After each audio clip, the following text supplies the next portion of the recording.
Are we live? Are we live? We live in full effect on Facebook, YouTube, Twitch. How y'all living? It's your boy, the host with the most. I do not brag or boast, and I'm coming to you guys live from Ghost to Ghost. It's your boy. I'm Chris Don One. Feel free. Be sure to hit the subscription button, the notification bell. Share this live stream with your friends, family, as well as your followers. If you want to further support the channel even further, hit the join membership button. Remember, membership has its privileges. You can also super chat.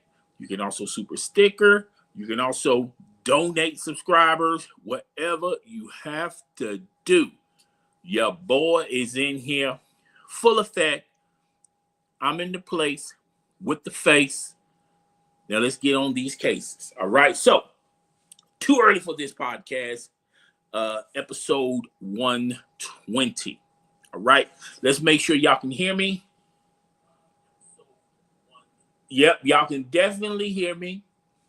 Also, if you want a shout out with a super chat is $1, I have all the listings down below. So without further ado, let's get into today's topic. We got a lot of stuff to talk about today. Before we get into today's topic, I first like to state this for the record. I'm having some work done. So for some strange reason, if I have to step away from you guys, let these people come in. They have to evaluate some stuff that they're going to be doing around the house. So I will be momentarily out of commission, but I will be back. All right.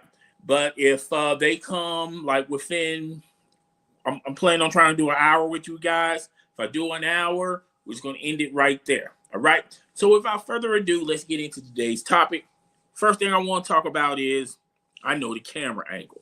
Camera angle is not snabby. It's not too snabby. All right. But disregard the camera angle. Next week it'll be better. I promise you. So here's some things we're going to be talking about. We're going to be talking about Drake and his song that launched last week. What did I miss?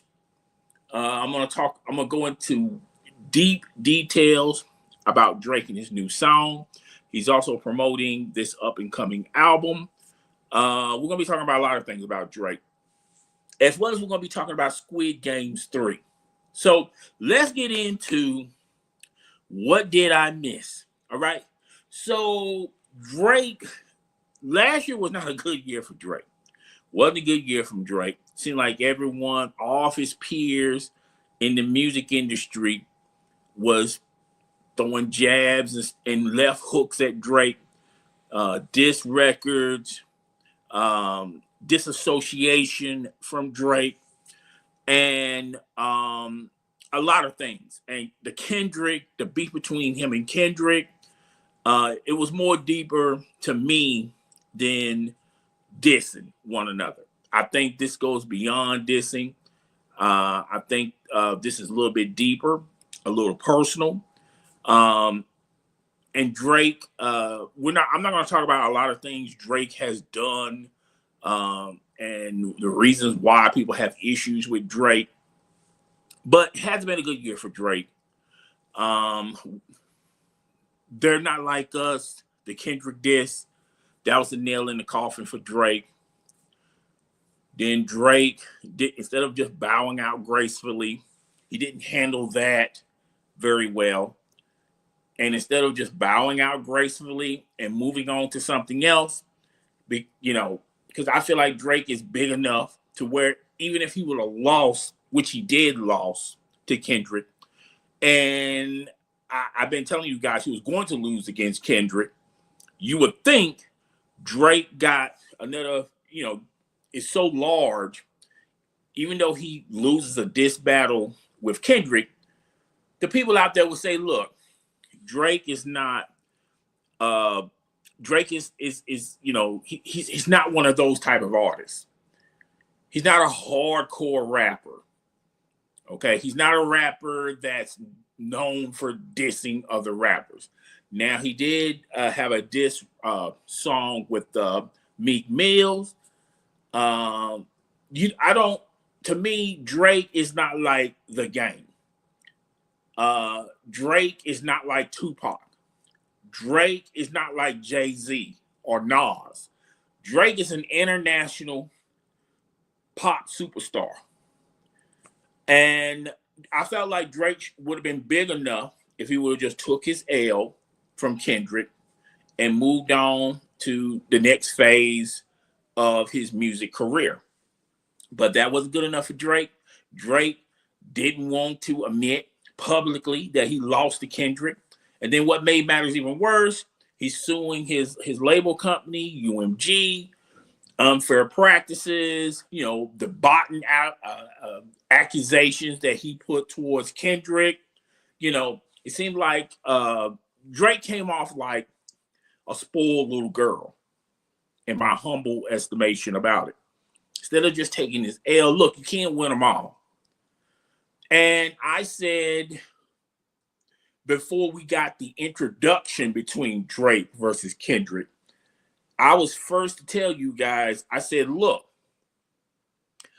I don't think Drake's going to win against Kendrick, because Drake is a better rapper, a better lyricist than Drake. And I kept telling you guys, even if Drake would have won this,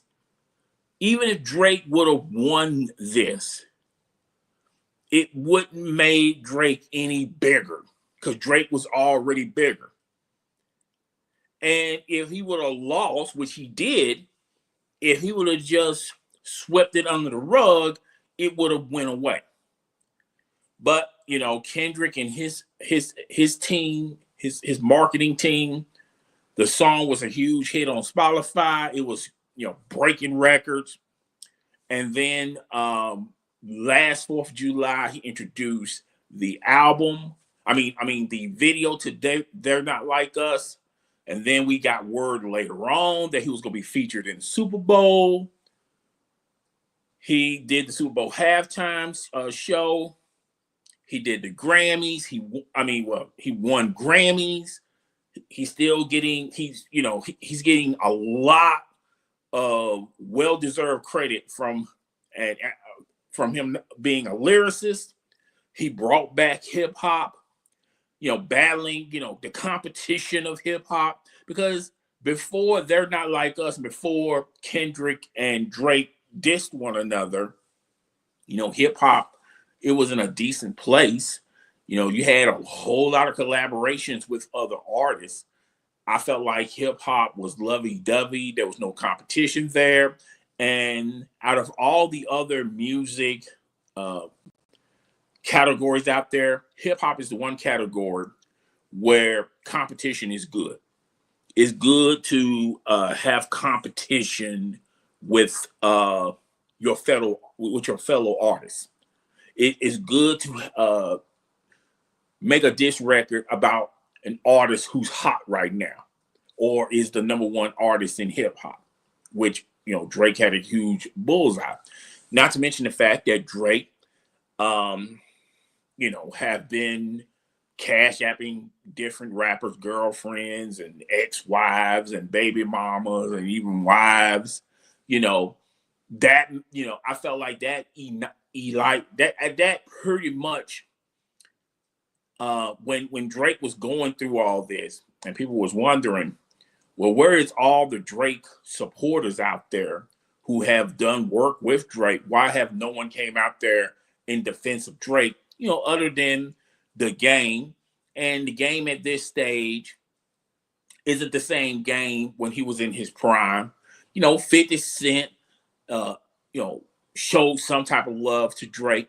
But 50 Cent is not in the music industry like he was when he was in his prime. Jay-Z really didn't say too much about it. Kanye took a couple of shots. But there was nobody out there in the hip hop world that was very supportive towards Drake. And that can go one or two ways. Either Drake ruffled some feathers with a lot of his peers or people thought, just like I thought, Drake was not going to win this battle with Kendrick. Kendrick he's on another level when it comes to lyricism. He's just on another level. And to me, there's, to me, Drake,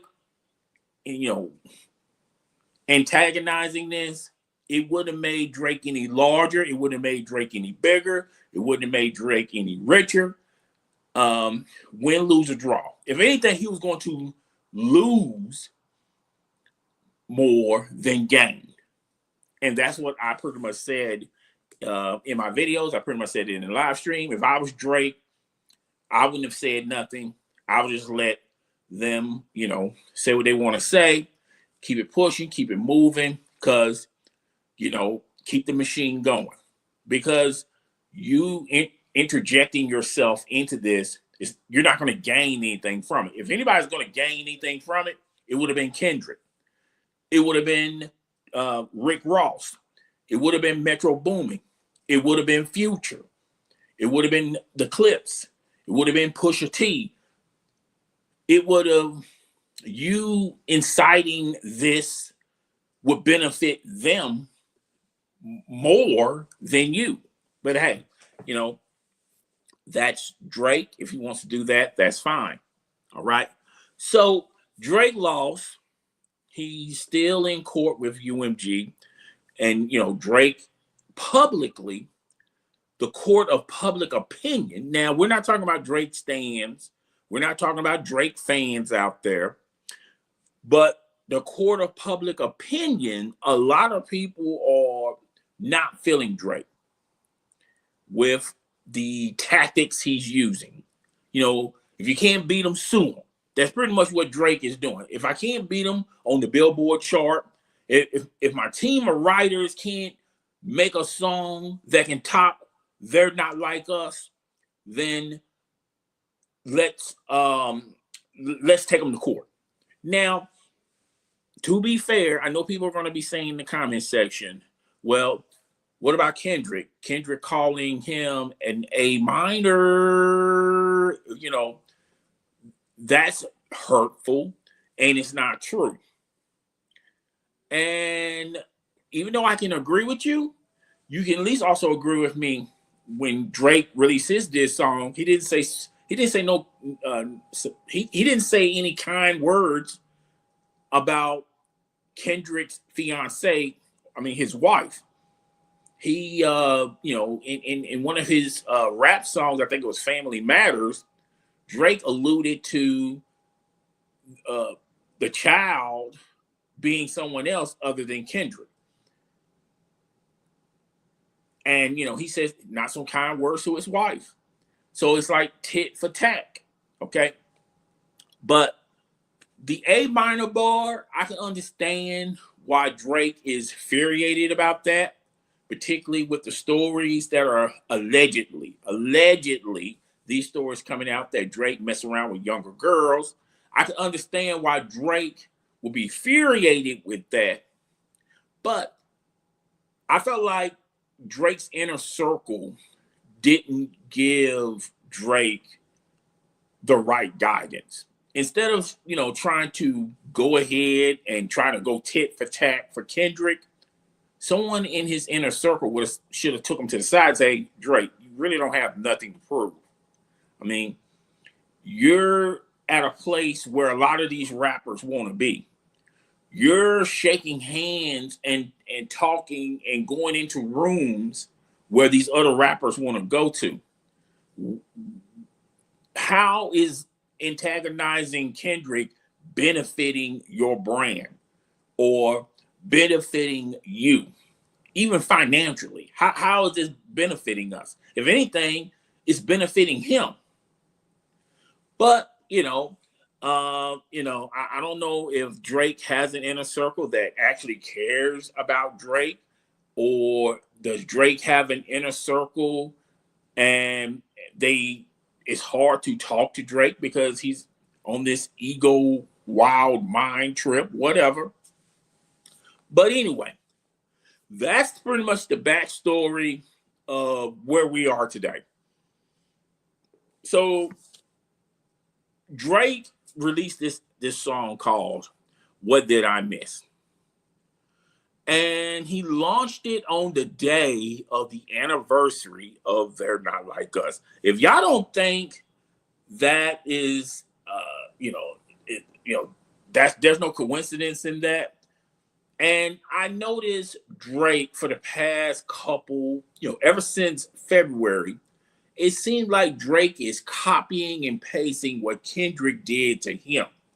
When when Drake released Nokia, he had some hidden messages throughout the video. He also had hidden messages into the lyrics. Okay. He was wearing clothes that had hidden messages and hidden meanings and things of that nature. And if you can't beat them, join them. We're in a copy and paste society, and I'm pretty sure someone on Drake's team pretty much, or maybe Drake came to this point. Wow, if that worked for Kendrick, that should work for me, right? So when he came out with Nokia, I had a feeling he was going to take this approach. And then my speculations about Drake increased when he started going to these streamers' live streams, like Aiden Ross and others. So Drake is pretty much trying to wipe the slate and start off anew, but borrow things that was successful with other artists, like the Kendrick, the Nokia, the meanings and things like that. So when I heard that he's coming out with a new song, I knew he was going to take this approach, because he took this approach earlier in the year. So what did I miss? If you haven't heard the song, it's a catchy song. It's a catchy song. It's a typical Drake song, if you want to say that. It's a typical Drake song. It has cadences in it. It has vocals in it. It has some bars in it. And it has hidden messages and hidden meanings to it.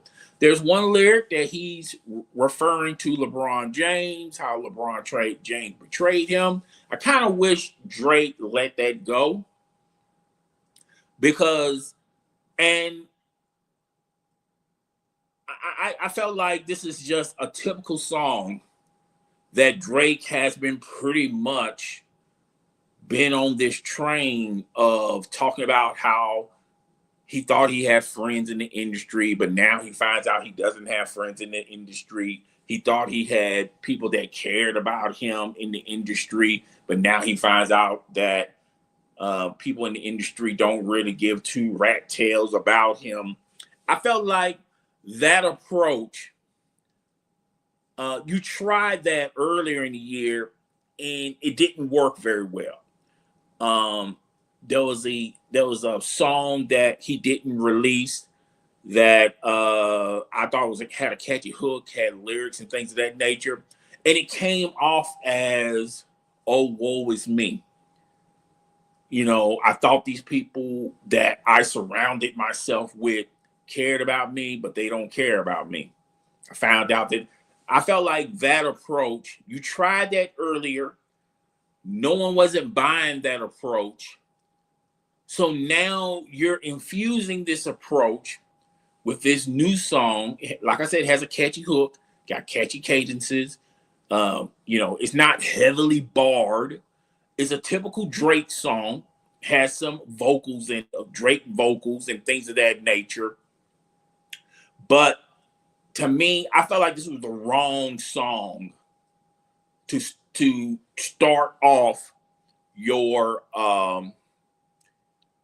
camp, what you're trying to do, what your statement, or what you're trying to say to the world, because this was typical what you did earlier in the year. No one wasn't buying it, So it seemed like you put what you was trying to sell earlier in the year, put it on layaway, and then now you're trying to do it in the summer on the eve of the video, the official video of They're Not Like Us. All right. The song itself, like it, like I said, the first, the beginning of the song is just catchy hooks, beats, typical Drake, nonchalant. When Drake is in his bag, that's what you get in the beginning of the song. Close to the end of the song, the beat switches up. The tone gets a little not playful, kind of serious. He does associated word play. He's still kind of in his bag about how people did him wrong and did him dirty. He start mentioning things that what people did. So it's one of those revenge type songs. And I saw the video, I saw the song, and I said to myself, it's a typical Drake song, but when you compare What Did I Miss to other projects of Drake's, What Did I Miss is not even hot enough than what Drake had previously put out. I heard that Drake wrote all his lyrics to this. I don't know if it's true or not. The video, he's dancing in it. He's got associated wordplay throughout the video, similar to what Kendrick Lamar did last year. But overall, I feel like Drake fans, Drake stans will keep it charting on Spotify, but then it's going to go away. Now, word around the campfire is saying that Drake is coming out with a new album called Iceman, and it's going to be released this up and coming weekend. It's going to release the same time when the Clips release their album, and I think the Clips album is this Friday. And there's word around campfire that Drake is going to release his album alongside the Clips. If that is true, and I don't know Drake from Adam, I feel like Drake should release this album a little bit later, because the Clips are going to do typical Clips numbers. I feel like hardcore fanatic hip hop fans are still going to get the Clips album, and if Drake's album it'll just be one great Friday through the weekend. You listen to the Clips, then when you don't listen to the Clips, you listen to Drake. I feel like Drake's rollout should be, I think it should be on a month where nothing is being released, or if something's being released, people are not going to pay attention to it. And I know what he's trying to do. He's trying to get his album out alongside the Clips, because there's word around the campfire is that Kendrick did a feature on this Clips album. I feel like this is the wrong approach that Drake should be doing. But hey, again, Drake is an international superstar. Drake's going to do what he wants to do. Now, I will say this. A lot of people are not giving Drake. I feel like a lot of people are not giving fair criticism to Drake, positive or negative. And allow your boy to explain. I feel like when you like artists, when they come out with their projects, you start to notice that their projects are growing with them. Their projects are maturing with them. Probably in the beginning when they were young, they were talking about, kissing a high school girl, going to the prom and things of that nature. Now they're in college. Now their next album is what their experiences are in college. And then when they're out in the world as a young adult, that project is about being the move that you're making as a young adult. And then when you get older, now you're talking about something different. And this happens to all artists of all walks of life. Nas, when you look at Nas' catalog, if you listen to Nas' first album, it's different from the album he put out, 4 albums ago. When you look at Jay-Z, Jay-Z's album matured with time. When Jay-Z was young, he was talking about banging the females and kicking them out and going to the club and all that stuff. Wearing the chains and wearing the football jerseys and the caps and driving the different whips. You listen to Jay-Z now, he's more mature. He talks from experience. His whole bag changed. As he grows older, his lyrics evolve into his maturity. When you listen to Drake, what Drake was talking about in his first album, he's pretty much talking about in his previous album. It's just there's no structure of maturity from none of Drake's projects. And I feel like it's time for Drake to just grow old with the times, man. You're not 20. You're not 20. You don't want to be the old man in the club, still going to the club, and you still trying to get at 20-year-old girls or 22-year-old girls. Nothing wrong with, dating a woman that's half your age. Ain't nothing wrong with a 40-year-old man dating a 22-year-old woman. But what I am saying is, it's time for you to put some thought,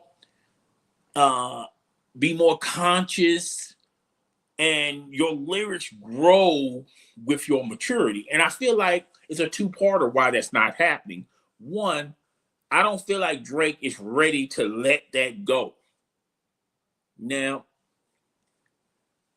like it or not, love it or hate it, everyone grows older. And you can either, go along with it, there's nothing you can do about it, or you're going to be kicking and screaming, pulling and clawing, but eventually you're older. You're in the old lane now.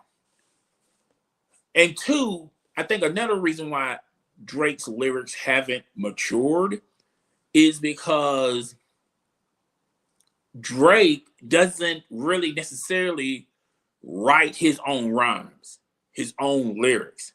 He doesn't write from his experience. He's got a team. I mean, there's nothing wrong with having someone writing your own lyrics, but I feel like if you're going to continue to allow people to write your own lyrics, at least you should find some people that are your age and can write, lyrics that fit with you. So the Kitty Bop lyrics and I just feel like Drake needs to graduate to another level of life. Smashing girls. I mean, nothing. It's cool smashing girls. It's cool buying different things with your money. It's cool buying the jewelry. It's cool saying that you've been here, you've been there. This, that, and the third. You done smash this guy's baby mama. You done smash this guy's wife. It's cool to talk about all that stuff, but at a certain point in time, you have to say to yourself, okay, we done been there and done that. Let's talk about something else. Let's talk about your development and growth, your from a boy to a man. And we haven't gotten that from Drake yet. I thought the last album, For All My Dogs, I thought we was going to get that from Drake. And you kind of heard it on different songs, but you didn't fully hear it throughout the whole project.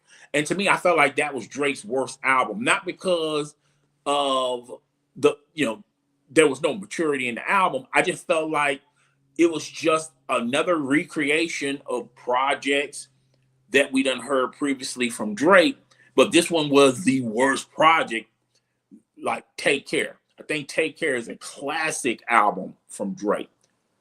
And I felt like For Your Dogs was trying to reproduce the magic from Take Care.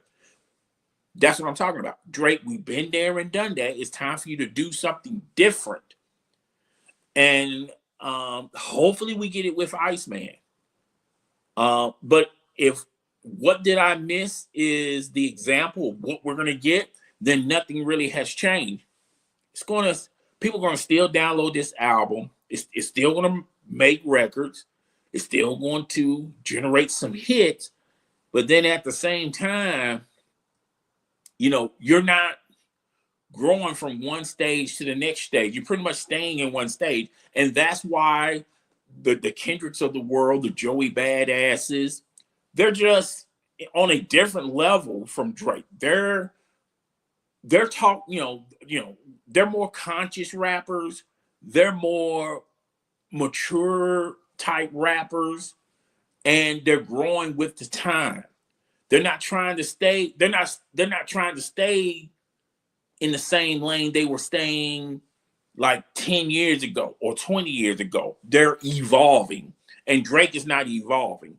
But like I said, I listened to What Did I Miss?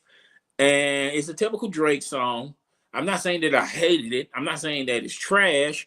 But what I am saying is, it's a typical Drake. It didn't excite me because I have heard this similar type song from Drake before. So yeah, that's all I got on Drake. Guys, comment in the comment section. Tell me what you think. Tell me if I'm right. Tell me if I'm wrong. Whatever. Okay. So moving on. So Netflix released season 3 of Squid Games 3. And I must say, I think I got like 2 episodes left, or maybe 1 episode left. And I watched it. And what I'm about to say is, and there's a reason why you don't hear a lot of buzz from Squid Games 3. The Squid Game 3. You haven't heard a lot of people talking about it on social media. Hey, have you watched Squid Games 3? So-and-so, this is what's going on. You don't hear a lot of buzz about Squid Games 3. There's not a lot of content creators generating content surrounding Squid Games 3. And I think I know why. But first, let's backtrack. When Squid Games 1 came out, it was something that was different. It was something that was new. I felt like Netflix didn't know they had a hit on their hand until they launched it on their platform, and it was a huge hit. And the reason why I like the original Squid Games was, to me, it wasn't a serious dialogue where you have to be heavily involved, where you have to really pay attention. It wasn't like the characters that were favorable or had huge storylines. Basically, the essence of Squid Game, and it pretty much is in all of these seasons.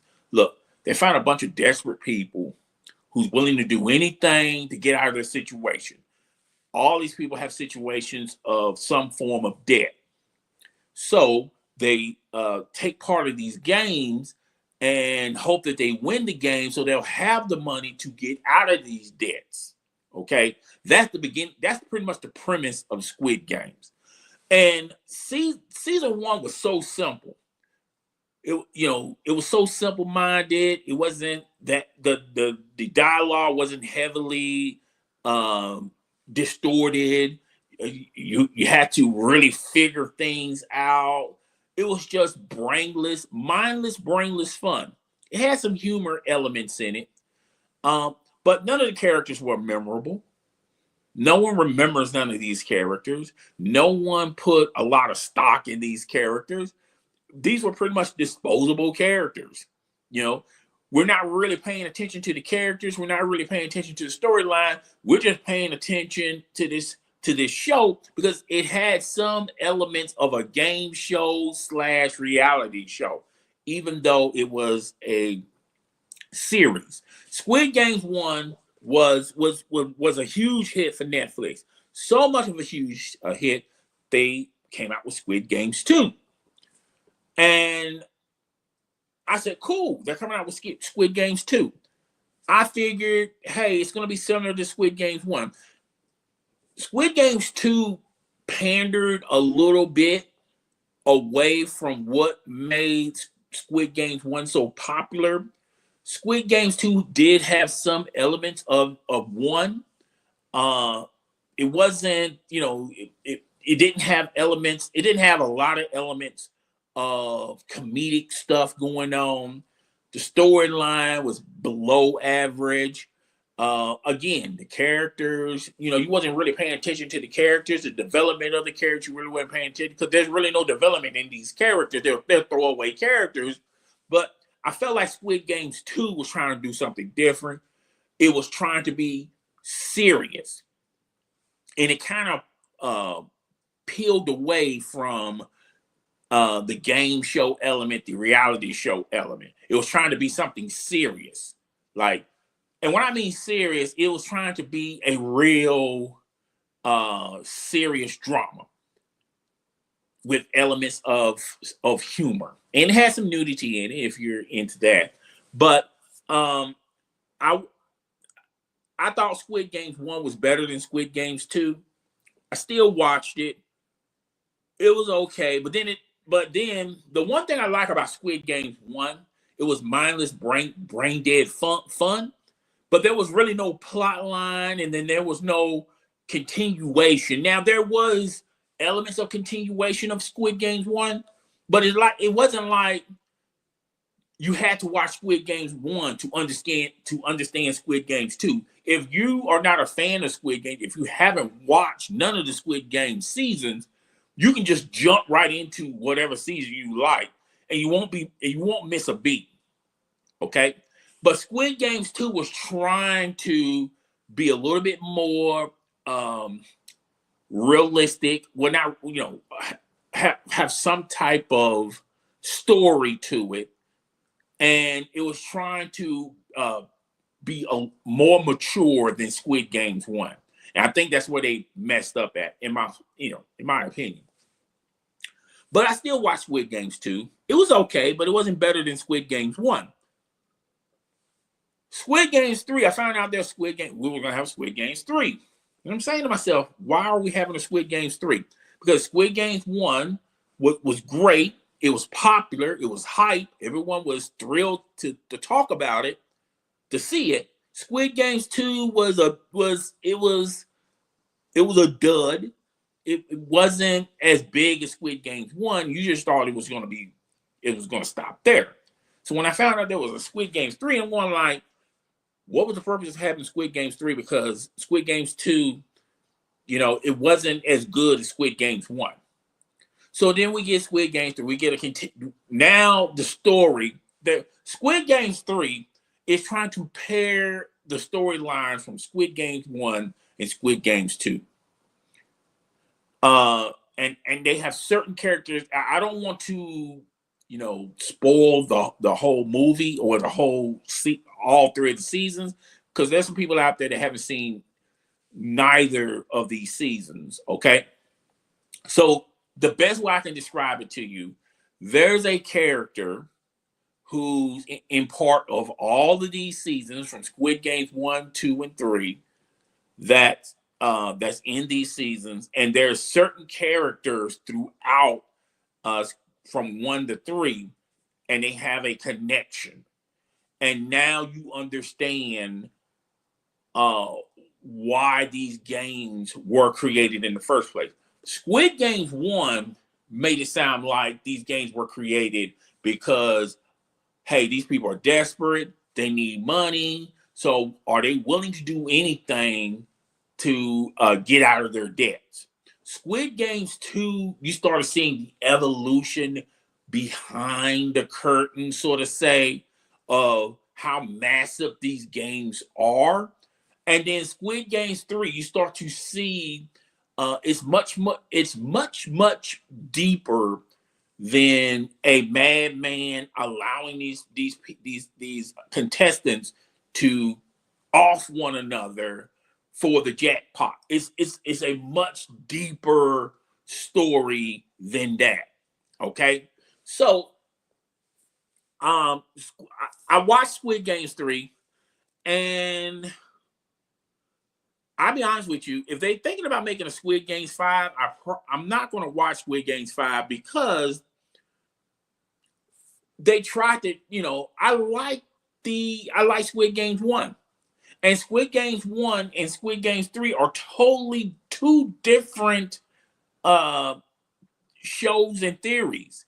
Now they're trying to add elements in Squid Games 3 of, oh, no, no, no, no, no. Remember what we told you about the Squid Games in season 1? Well, forget all that. We're thinking this is more deeper than that. Introduce Squid Games 3. And I can understand if they was heading to this point and Squid Games 2, season 2 was the bridge between 1 and 3, but it's like 3 different projects. They have really no connection other than the storyline, and the storyline is not that great. It's not a storyline that you're going to follow alone. And the only reason why there's a connection with all of these seasons is because of the main character. The main character is from season 1, season 2, and season 3. Other than that, that's it. Okay. But, I will say this. Season 3 of Squid Games, they went places they didn't go with the characters than what they did in 2 and 1. I will say that. And there's a surprise twist in season 3 that you didn't expect. But if you really think about it, why wouldn't you expect it? All right. So I feel like Squid Games 3 is trying to be an upgrade. It's trying to be better than the original one, the OG season 1. But to me, I was entertained, but to me, Squid Games, it should be a simple, brainless season where you just go into it, you enjoy the episodes, you watch the episodes, and you move on to the next thing. I feel like they're trying to make Squid Games more than what it is. And to me, my opinion with Squid Games is it's not.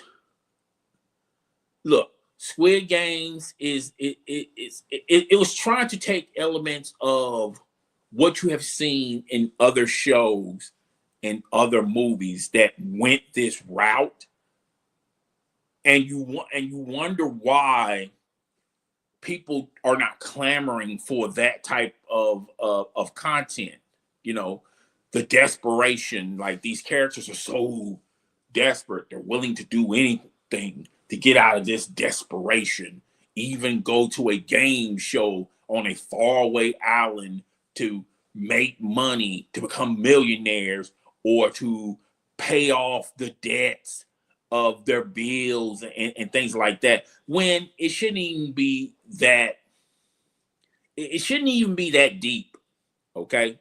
But yeah, I wasn't happy with Squid Games 3, but hey, it is what it is.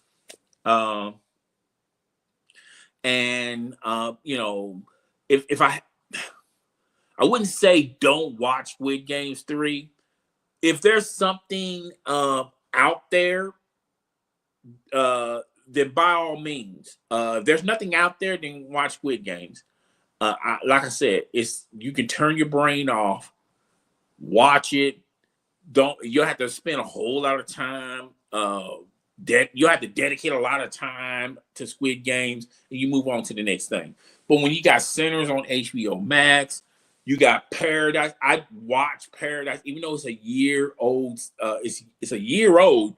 Paradise to me was a lot better than Squid Games. It's just so many other movies and TV shows that fall in this same premise that are better than Squid Games 3. But look, if you've never seen Squid Games, I suggest to you go watch Squid Games 1. And once you watch Squid Games 1, if you want to watch Squid Games 2, fine, by all means. You can literally watch Squid Games 1 and Squid Games 3. See, you can watch Squid Game Season 1 and Squid Game Season 3 without even watching Season 2. You can literally skip seasons or just watch Squid Games 3, Season 3. Out of the three, I feel like 3 is the worst one. 1 is better than 2. But hey, if you want to watch it that way, fine, by all means. Okay. So yeah. Moving on. This happened over the 4th of July weekend. I kind of wanted to do a video about it, but your boy got mad busy. So on the 4th of July weekend, and for the record, I hear this all the time on every 4th of July. And you would think, if I'm hearing it, other people should be hearing it about somebody getting injured by using fireworks. They either, get severely burned, or they lose they lose a body part, or whatever. You would think, if you keep constantly hearing that year after year after year, you would think a lot of people would get the message. Well, this content creator, I don't know who he is, a personality, an influencer. His name is 4Extra. Had these fireworks. I forgot the correct name. They're like M1 bombs or something. He had them in his hand. I don't know what happened. Maybe he lit one and just kept holding on to it, and he wanted to throw it as soon as it got down far enough so it just popped instantly. I don't know what happened, but he lost 3 of his fingers.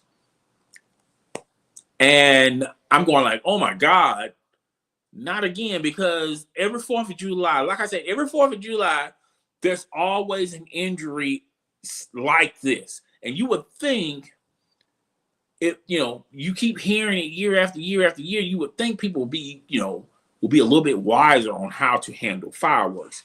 Me, I like the 4th of July. Don't get me wrong. I like the 4th of July, but I don't mess with those M1s. I get maybe the Roman candles, and I don't even hold the Roman candles. I stick it in the ground and fire, and it just shoots off like that. The rockets, I will put it in a can and lay the can down and let the rocket go up. You see it in the sky.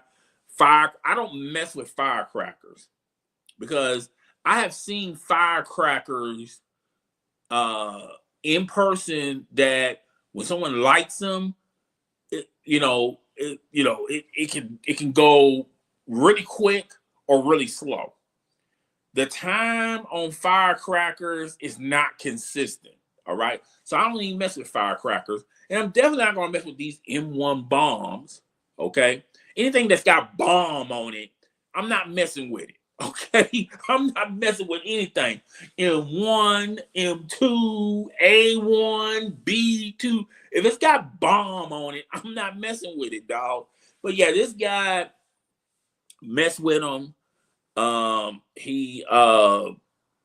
don't know how they exploded in his hands. Like I said, I don't know. I wasn't there. I saw a picture and a video, the unedited version and the edited version. I wish I didn't see the unedited version, because it looked nasty and disgusting. And yeah, that's so sad. Now, word around the campfire is that he's getting himself a new hand.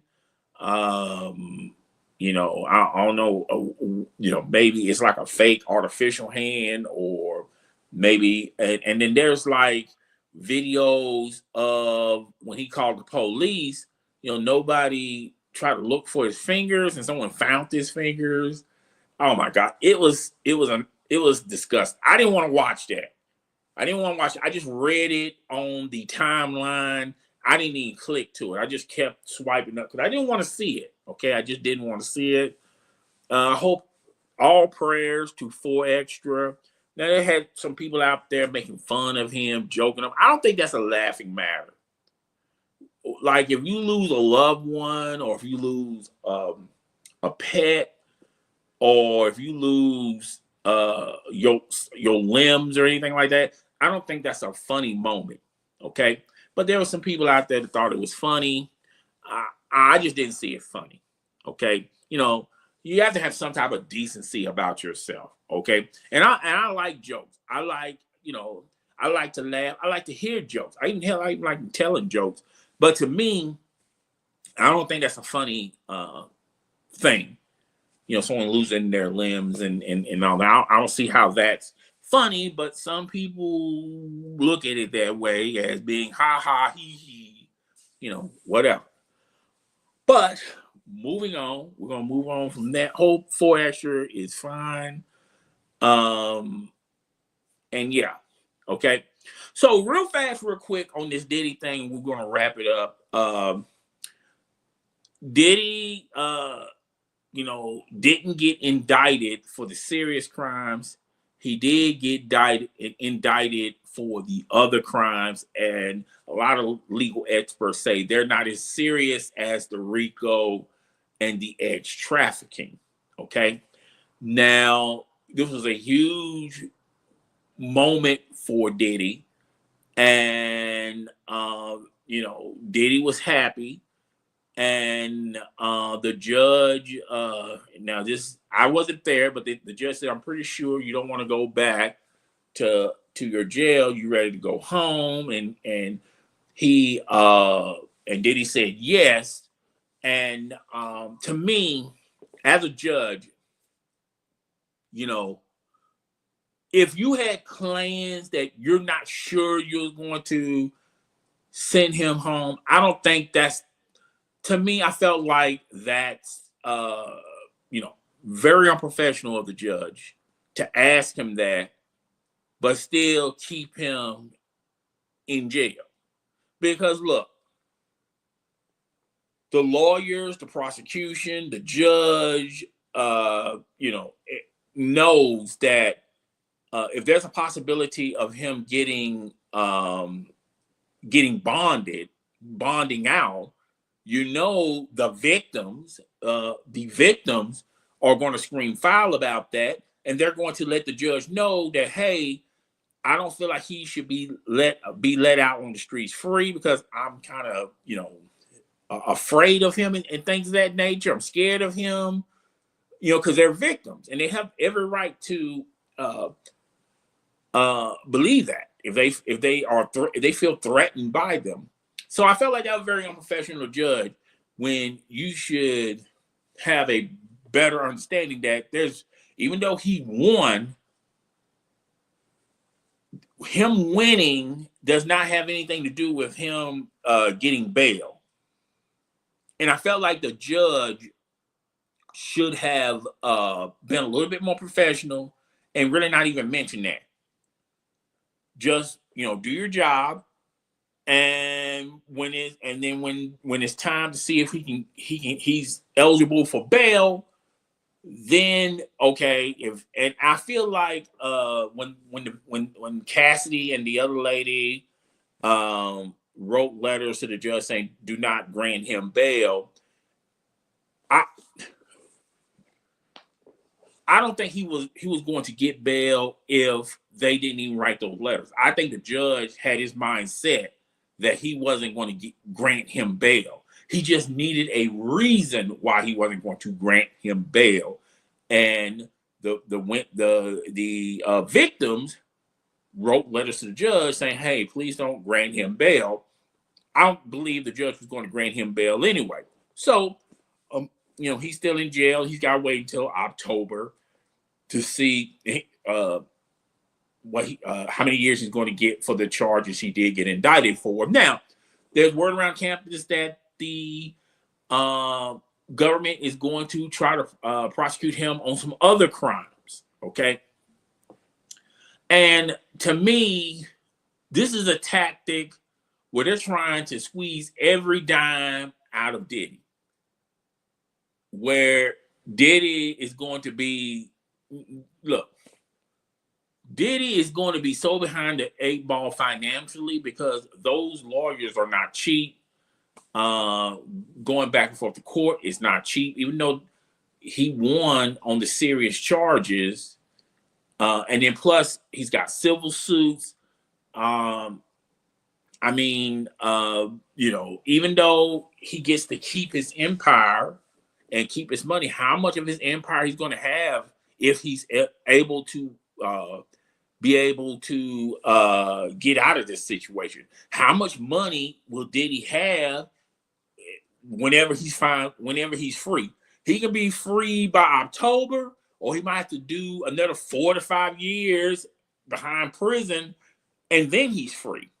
So, hey, look, and this goes back to the Drake conversation I was having, about, flying these girls out, smashing these girls.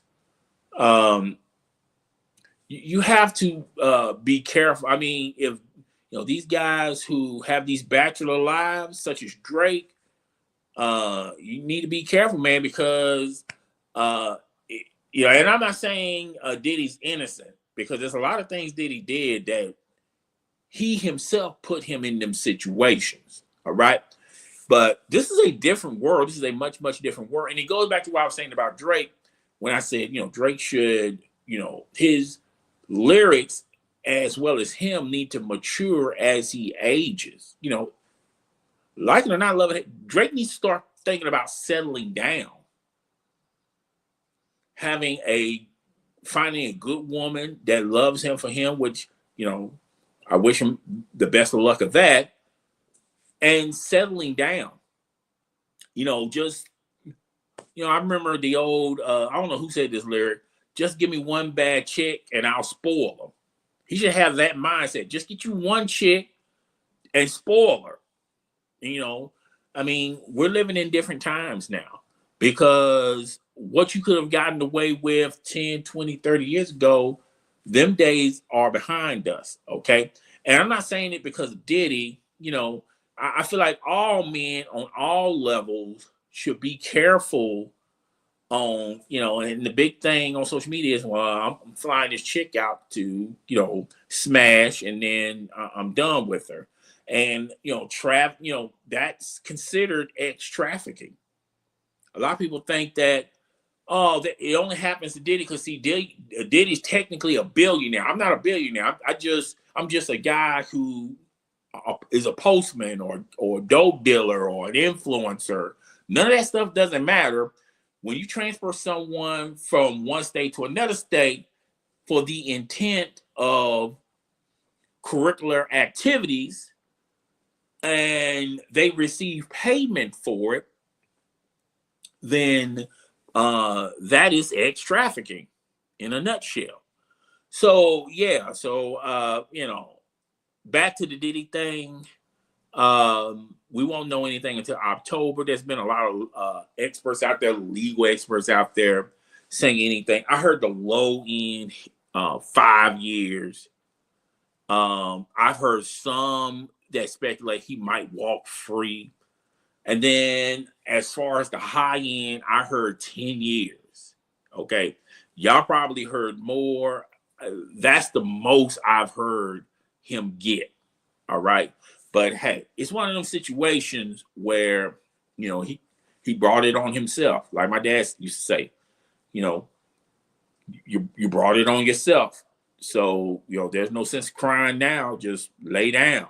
All right. You got to lay in the bed that you created. So, hey, I wouldn't want to be Diddy. There's a lot of people out there that don't want to be Diddy, not in Diddy's situation. So, yeah. Anyway, I've been noticing that my past episodes of Too Early for This podcast has been gaining traction.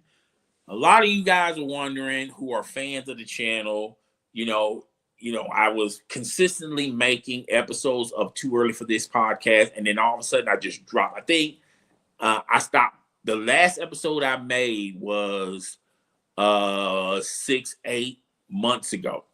I want to say 6-8, almost a year. And people kept hitting me when you gonna start doing Too Early for This podcast.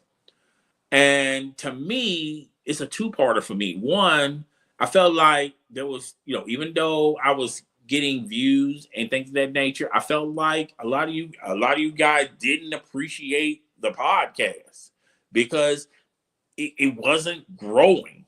Okay, it wasn't, and I'm not talking about unrealistic expectations. I wasn't expecting 10,000 views an episode, but I wanted to see some growth with it. Now, the audio portion of Too Early for This podcast, that's on Apple, Spotify. I haven't released an episode yet. The last episode I released was like a month ago, and it's not gaining no traction. So I pretty much gonna leave that as is. If there's interest of an audio portion of Too Early for This podcast, if you guys want an audio portion of it, just hit me in the comment section. Tell me that's what you want. But I gotta have a lot of people interested in it for me to do those episodes. Okay. But when you talk about YouTube, you guys always come through, watching the Too Early for This podcast. And, that was one reason. Another reason is I was going through a lot of stuff. Personally, I was going through a lot of stuff. I was going in between jobs. I wasn't really in the right frame of mind to do the live portion of Too Early for This podcast on YouTube, Facebook, and on Twitch. It's going to always be on these three sites. So people on Facebook get to watch it, YouTube, as well as Twitch. Okay. So that's another thing. So I wasn't in the right mindset. I was going through a lot of stuff. And I fall back, and I was saying to myself, if there's somewhat of a demand for me to do it, then I will do it. There was a demand. It wasn't the demand I was hoping, but there was a small demand for me to continue to do Too Early for This podcast. So here we are. All right. But yeah, that's it.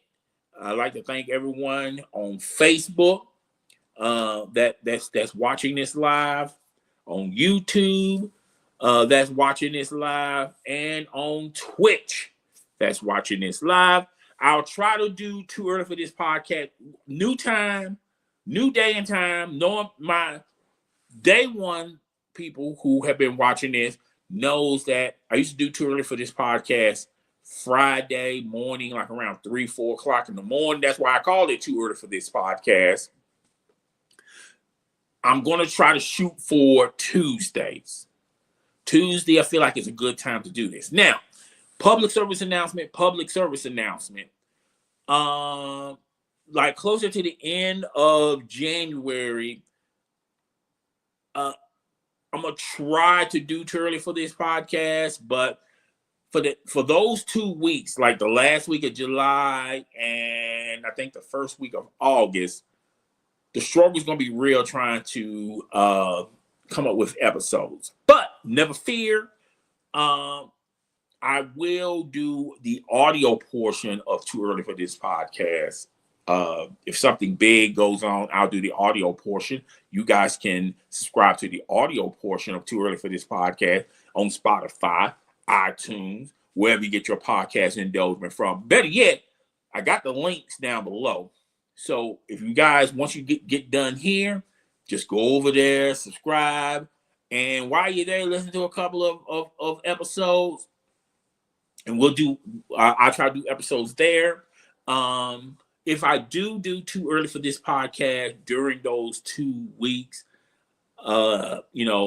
I probably do a shorter version of it.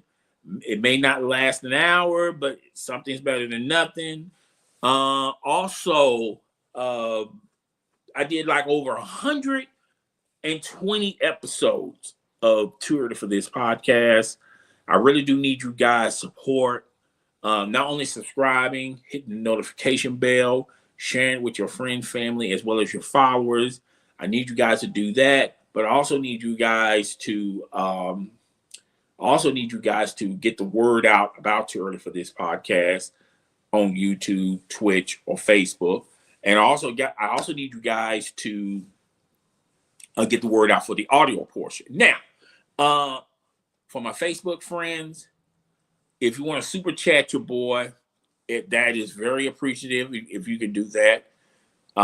Same with YouTube and Twitch. But with YouTube, you can super chat, super sticker, you can donate to the channel. With Twitch, if you want to use bits or you want to donate subscribers to Too Early for This podcast, that's appreciative as well.